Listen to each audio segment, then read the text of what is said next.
Tell me about the role you played in your home. You have two sisters. I do. And you spoke to a bit about your mother, who I want to focus on in a second, but what was the role you played in your family? Like, or what is the role you play in your family? Has it changed? Middle child, two sisters. My parents are happily married after 30 plus years. So very happy to have them as beautiful, loving role models in my life.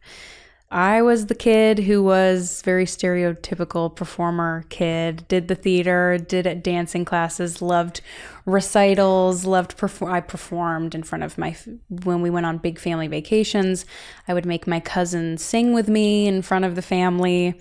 I was that kid. And it was terrible at sports. That kind of, like, this kid is meant to be an artist for sure.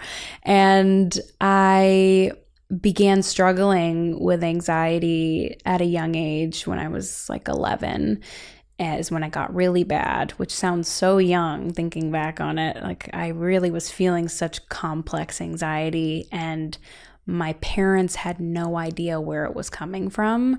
My older sister was bullied very badly, and she struggled with her own issues. And so it was sort of like very hard for my parents to understand why I was struggling so badly, because there were no real external factors that made sense. Nothing was really adding up. Like, oh, you have friends, you have extracurriculars, you don't have any blaring issues. It's just, why are you so anxious? Why do you hate school so much? Why are you feeling this way? And so I felt a lot of isolation at that age, from the kids around me to my own family. It just felt very misunderstood. And that's really when I started going to therapy for the first time. And I really don't remember a lot of the journey, because I think you're just so young. You only remember so many things. But also I was in such a weird tunnel vision stage of your life where you just are in fight or flight mode, and you're not really taking in your surroundings or really living. You're just surviving. And so it's interesting to think back on those times, because I barely remember. All I remember is crying before school every morning, begging my mom to let me be homeschooled, because I couldn't stomach the idea of walking through the doors and sitting through an 8-hour day with the kids around me. Everything was a countdown, constantly counting down how many hours left, how many hours until this class is over, when can I go to the bathroom so I can have 5 minutes to be alone, when can this happen, when can I do this, blah, blah, blah, always counting down to something. So very much not living my life. It was always rushing through it. One of the hardest things about mental health, I feel, is that it's invisible. Like, no one can see it. Yeah. No one understands it. And often people feel, well, you have this, so why would you be anxious? Yeah, it doesn't add up. You have this, so then why would you experience depression? And it's hard when it's your own family. And, when you're talking about being that young, it's probably when the mental health conversation wasn't as open as it is now. Not at all. Where I'm hoping today that at least parents are hearing about it, are more open to the fact that they could be providing a beautiful, loving atmosphere at home, and a child could still be struggling with something. And I think that's one of the hardest things for parents, is that it's almost like they see it as a reflection of them. It's like, what am I doing wrong? Yeah, what's wrong with my kid? What did I do? What did I do? Exactly. And that idea of what did I do stops us from thinking about the other and thinking about that person, when that's really the moment where a child is saying, I'm struggling with something.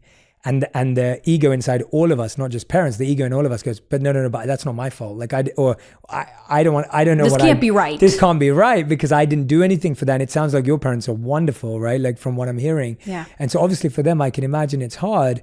When you start going to therapy at that young age, when you start getting exposed to this, when do you start to feel like you're gaining tools, clarity, insight, that you're like, oh, I can cope with this? Because it sounds like, from what we were talking about, it's not something that ever goes away. It's not something that ever just disappears, but you start coping better, you start managing it better. Is that accurate? Or? Yeah, no, for sure. I think the therapy was a really beautiful, for 1 hour a week, I was talking to someone who just got it.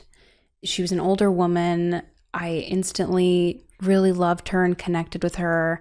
I still felt like it wasn't okay for me to be feeling what I was feeling, like it wasn't justified, and maybe I would be looked at as crazy. So I remember even in my therapy sessions would be like, oh God, my allergies are so bad, as I had tears streaming down my face. I'm like, girl, you're in a therapy office. You're allowed to cry. And it's interesting, like the messaging from when I was a kid to what it is now is so radically different compared to even, 20 years ago. How insane. But even just from when I was a kid I feel like you heard the term, don't cry. You don't need to cry. Crying is the most beautiful thing you can do. I encourage people to cry. I cry all the time. And I think it's the most healthy expression of how you're feeling. And I sometimes wish I just could have been told, you can cry. There's no shame in that. There's no shame in how you're feeling. And also, you don't need to always be justifying it, because I think I was constantly trying to come up with reasons why, rather than just being accepted for what it was. I have anxiety. I have depression. Okay, but why? Well, sometimes there isn't. And navigating that space when I was so young and trying to defend myself, having my first panic attacks and not knowing what this feeling was, how I could escape it, what resources I had. I was too young to really be going on the internet looking for help elsewhere. I just really had like my parents and I guess the kids around me at school who had no idea what to tell me or how to help. My friends at the time, it's not like they got it. They just didn't. So I was so isolated, and I'm happy that now this is a space we're moving into where we are saying, feel your feelings, and that they're justified. You don't need to defend yourself. I'm like, damn, that's the kind of environment I want to raise my future kids in, to where it is a beautiful thing to cry, and you're allowed to feel. You're just allowed to feel.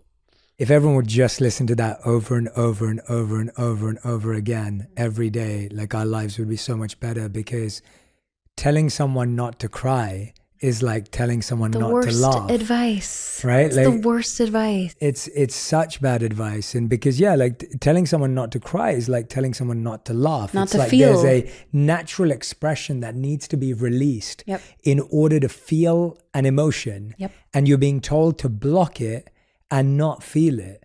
You would never do that with any other emotion. But when it comes to crying, and especially as a man too, that's a big part of how boys are raised. Boys don't cry. Boys don't cry. Right. And boys never cry. And, you'll be fine. You're okay. There's nothing wrong. And so it's like, oh, if I cry, that means there's something wrong. And that association of crying is bad is actually the biggest issue. So toxic. Yeah, it's so toxic that crying becomes a negative emotion. Yeah. So now when I cry, I feel sad, even if crying was going to actually make me feel better. Which it does, usually. It does, yeah. Yeah. And we cry when there's happy tears too. Yeah. At the end of the day, it's a release. Yes. And there are so many things that need to be released from the body, the mind, the heart, and everything you just said. I wish everyone would just listen to that part again and again and again and play it to their children and play it to their family members, because if that's all you take out from this conversation, it will change your life. And I know there's so many more, but